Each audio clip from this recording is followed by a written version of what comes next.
ലൂസിഫറിൽ തുടക്കത്തിൽ തന്നെ തട്ടിപ്പോയ കഥാപാത്രമാണ് പി.കെ. രാംദാസ്. ആ രാംദാസിന് വരെ എമ്പുരാനിൽ കയറിപ്പറ്റാൻ കഴിഞ്ഞു. പക്ഷേ ലൂസിഫറിൽ പ്രേക്ഷക ശ്രദ്ധ പിടിച്ചുപറ്റിയ മറ്റൊരു കഥാപാത്രത്തിന് തിരിച്ചുവരവ് ഉണ്ടാകുമോ എന്നാണ് ആരാധകരുടെ ആകാംക്ഷ. മറ്റാരുമല്ല, സ്റ്റീഫച്ചായൻ്റെ ഇടം വലം നിന്ന് ഒടുവിൽ നല്ല ഒന്നാന്തരം തേപ്പ് കൊടുത്ത അലോഷി. മുരുകൻ വെച്ച വെടി ഒത്ത നെറ്റിക്ക് തന്നെ കിട്ടിയ സ്ഥിതിക്ക് അലോഷിക്ക് ഇനി കോമ സ്റ്റേജിൽ പോലും കിടക്കാനുള്ള അവസരം തിരക്കഥാകൃത്ത് കൊടുത്തതുമില്ല. രണ്ടാം ഭാഗമുണ്ടെന്ന് അറിഞ്ഞിരുന്നേൽ വെടികൊള്ളാതെ ഒഴിഞ്ഞു മാറിയേനെ എന്ന് പണ്ട് ഷാജോൺ തന്നെ തമാശയായി പറഞ്ഞിട്ടുണ്ട്.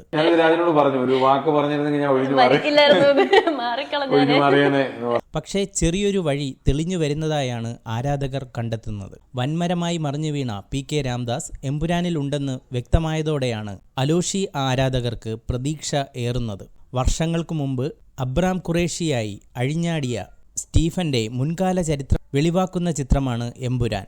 അതുകൊണ്ടുതന്നെ ലൂസിഫറിലെ എല്ലാ കഥാപാത്രങ്ങൾക്കും ഒരു പക്ഷേ വന്നു പോകേണ്ടിയും വരാം. മാത്രമല്ല, പി.കെ.ആറിന്റെ മകൻ അടക്കമുള്ളവരുടെ പ്രസന്റും സ്റ്റീഫച്ചായന്റെ പാസ്റ്റും കൂട്ടിക്കെട്ടുന്ന എമ്പുരാനിൽ കുത്തിത്തിരിപ്പുകാരനായ അലോഷിയുടെ പാസ്റ്റും ഉറപ്പായും കാണേണ്ടതാണ്. നിലവിൽ അണിയറക്കാർ പുറത്തുവിട്ട ക്യാരക്ടർ പോസ്റ്ററിൽ അലോഷിയുടെ പൊടി പോലുമില്ല. തിയേറ്ററുകളിൽ എത്തും മുമ്പ് ഒട്ടുമിക്ക താരങ്ങളെയും പരിചയപ്പെടുത്തുന്ന സ്ഥിതിക്ക് അലോഷിയുടെ കാര്യത്തിലും ഉടനെ തീരുമാനമാകുമെന്ന് ഉറപ്പാണ്.